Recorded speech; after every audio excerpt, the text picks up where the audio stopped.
Yeah. All I need is one mic. Yeah. All I need is one mic.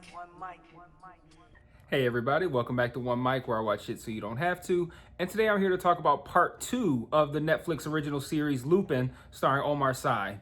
Now, I did review part 1 of Lupin on this channel a while back, but I figured it would be cool to kind of come back and revisit it just because of the gap in time between the two parts, and also because of just the nature of how this channel has changed since then. I mean, it hasn't changed dramatically, but I feel like I do this a lot better now than I did when I did part 1. So, I've kind of got my structure down. I talk about the stuff I like, the stuff I didn't like, give some final thoughts. The production quality is better than terrible.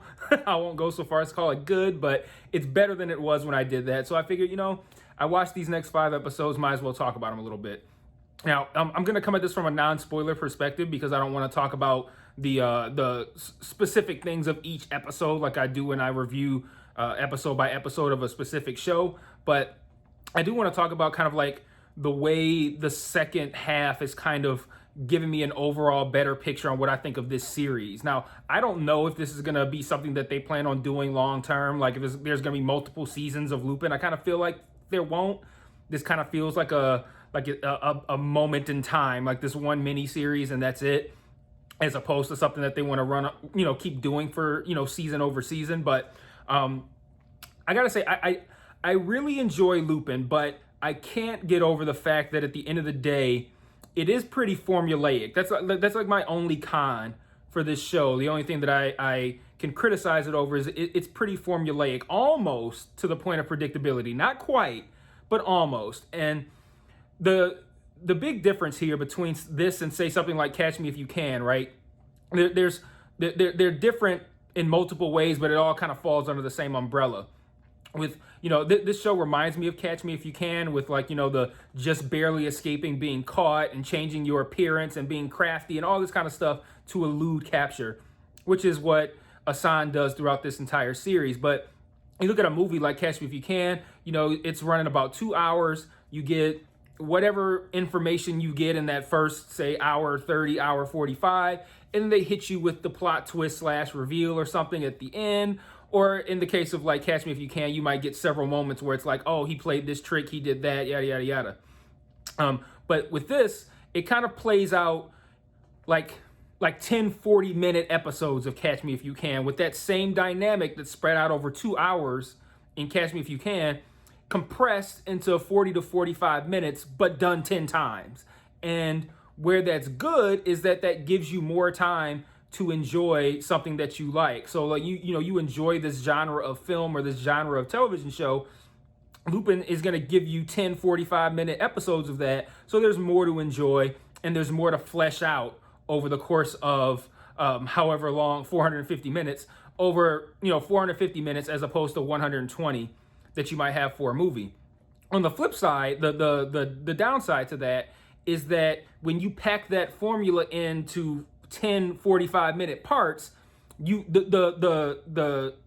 I guess the design of it becomes a little bit more clear, and you see how things work a little bit more clearly, and then you can kind of start to kind of like predict what's going to happen. And one thing that's good about this show is that even though it is formulaic, it is still very difficult to predict, even when you kind of know what to expect. I'll give an example. There's an episode in this second part. I want to say it was either the second or third to last episode, so eight or 9 overall. And I can't remember how it leads up to this, but ultimately it might have actually been 7. But it's one where the police officer who is corrupt, that's working with Pellegrini, I forget his name at the moment, but he thinks that he gets a call from Pellegrini telling him to take Raul, which is Asan's son, out to a van that's out front, and because Asan's made it too hot at the hotel that they're in, like they got to get him out before Asan retrieves his son successfully. And even though I didn't know how we were gonna get here, I knew that Asan was gonna be driving that van, and that's kind of like what I'm talking about. Is like you can kind of get to where you could see what the I don't even want to call it a twist, but like the maneuver that Hassan is doing, whatever it is that he's trying to accomplish, you could see how that's going to end up, but you might not see the means to getting there, which is what allows the show to continue to be captivating, even though it can get a little formulaic. And then also, you know, that whatever his trick is, whatever he has done, whatever his manipulation is in each episode, it's going to be tied to the flashbacks that we see from him as a kid throughout the episode. So that's another way to where, you know, it gets a little formulaic and it can border on predictable, because then you can go, okay, well, kid version figured out blank, so I know that adult version is going to use the information from the flashbacks to somehow manipulate or trick somebody here. But that's really all I have to say negative about the show, and even then, that's kind of a reach. Like, it's because it's not fully predictable. It's just kind of like, I can kind of see where this is going to go based on what I've seen already.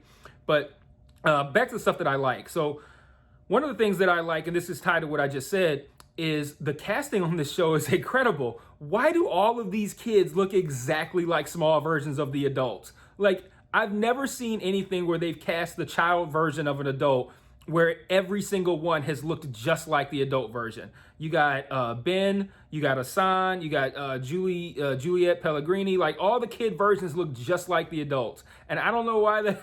I don't know why that's so good, but I found the flashbacks to be pretty interesting in this show too.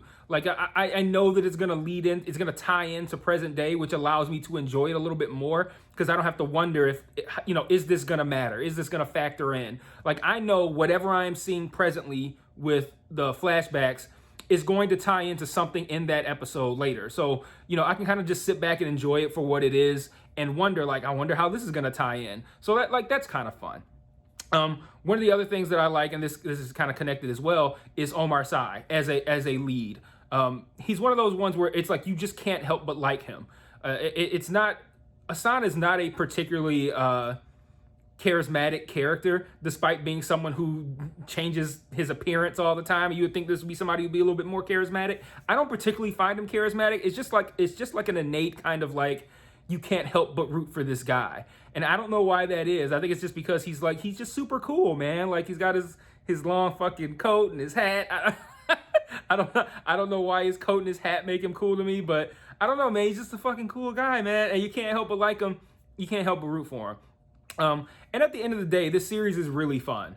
It's one of those things where, you know, you could sit down and binge this for over 450 minutes, give or take. And you're not ever going to be like looking at your watch. You're not ever going to be like, oh, that was kind of a dull episode. Like, every episode is interesting. Every episode is fun. You get to have some sort of cool, you know, peek behind the curtain at whatever Hassan's up to, some sort of like really cool reveal at the end. And you get that 10 times throughout the course of the season overall. Like, it's just really fun. It's really hard to knock this show. Let me see, what else did I have? One of the other things that kind of, I think, ties into what I was saying before about how the flashbacks tie into the present day stuff is one of those flashbacks. Actually, no, no, it's not even a flashback. It's like it's a scene where, and they did this, I think, a little bit more in the second part than they did in the first part. They show you a scene at the beginning. And the scene, you might not even necessarily know who these people are in this scene. And then you find out toward the end of the episode what significance that scene had.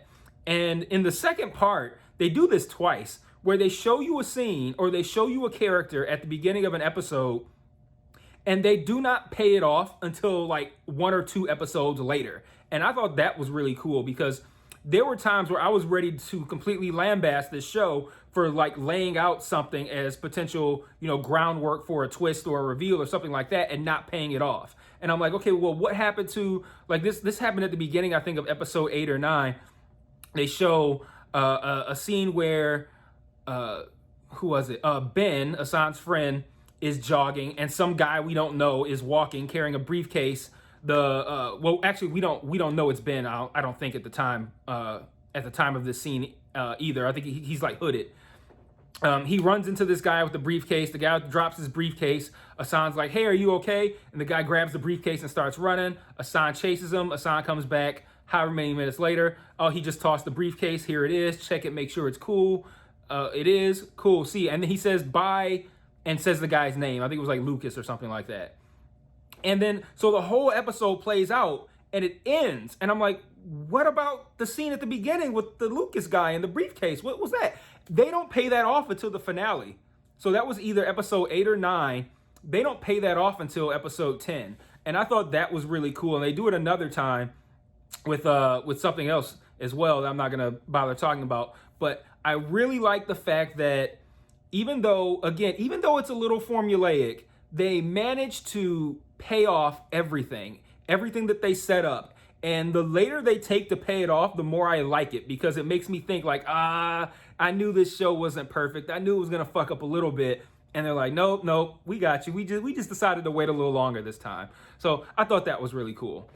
And then I want to close out with a couple of thoughts. The first thought is, fuck Claire. Like, Claire, Hassan's wife, she sets him up for Pellegrini so she can get her son back, which is an admirable reason to get your son back. But when you have like this fucking like master of deception who is your ex, like maybe you just actually rely on him and say, hey, let's work together to get our son back, instead of siding with setting him up with the bad guy. And then what was the other and then like that episode ends where she sets him up. And then at the beginning of the next episode, we find out that he hasn't seen his son in a couple of weeks or something like that. So Claire not only set him up to be caught by Pellegrini, but she also keeps him from seeing Raul. And then that plays out, I think, a couple more times. She mentions like I don't want him to see his dad or something like that. But then at the very end is all like, oh, we love you at the end. I'm like, get the fuck out of here, man. You set him up. Claire pissed me off in the second half of this season. And then you know who else pissed me off is the female cop that works with what was his name? I wrote it down. Gadira, who is like I think like the main cop, the one who knows about Lupin and is making all the right connections, and who eventually Hassan kind of like works with and gives clues to. The female cop that worked with him, I think her name is Sophia. At the end of the first episode of the second part, so it's episode 6. The episode plays out to where we and and Hassan think that Raul is dead. I'm not going to give how that happens, but that's what they play out, is that we think Raul is dead. The next episode opens, they have arrested Hassan.